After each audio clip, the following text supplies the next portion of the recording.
بہت لطیف حدیث ہے جو مختلف منابع میں آئی ہوئی ہے.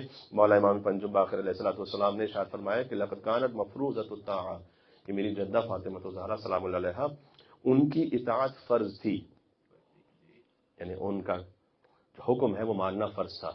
اور جب مولا علی علیہ السلام پر حضور مکرم نے فرض کر دیا تو پھر کوئی رہتا ہی نہیں نا.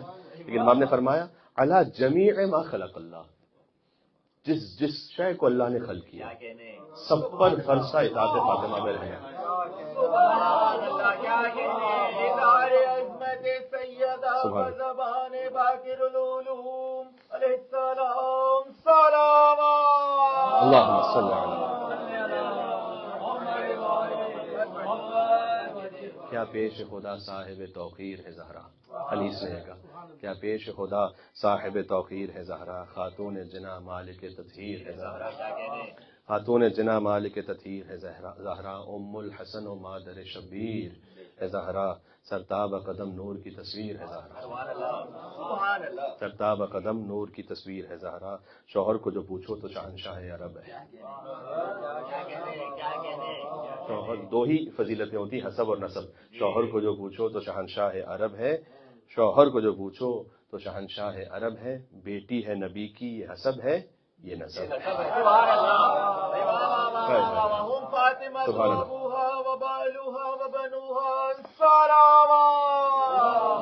اللہم صلی علی محمد وعلی محمد. جب علی جمیع ما خلق اللہ کہہ دیا کہ تمام ہی مخلوقات پر فرض ہے بی بی فاطمہ سلام اللہ علیہ کی اطاعت، تو پھر اس کے بعد امام نے وضاحت کی. اس کو من سمجھیے کہ تبیینیہ کہتے ہیں عربی میں. جب ایک حکم آ جائے اس کے بعد اس من کے لفظ کے ذریعے سے وضاحت کی جائے. من الجن والانس والطیر، طیر پرندے، والوحوش وحشی جانور، والانبیاء والملائکہ. کچھ بچا ہی نہیں. چلے مولا باقر علیہ السلام کی خدمت میں اور ان سے توسل اختیار کریں. انشاءاللہ بی بی فاطمہ الزہرا سلام اللہ علیہ کی خدمت میں وہ سفارش فرمائیں گے اور حاجات کی برابری ہوگی، دعا قبول ہوگی انشاءاللہ سے.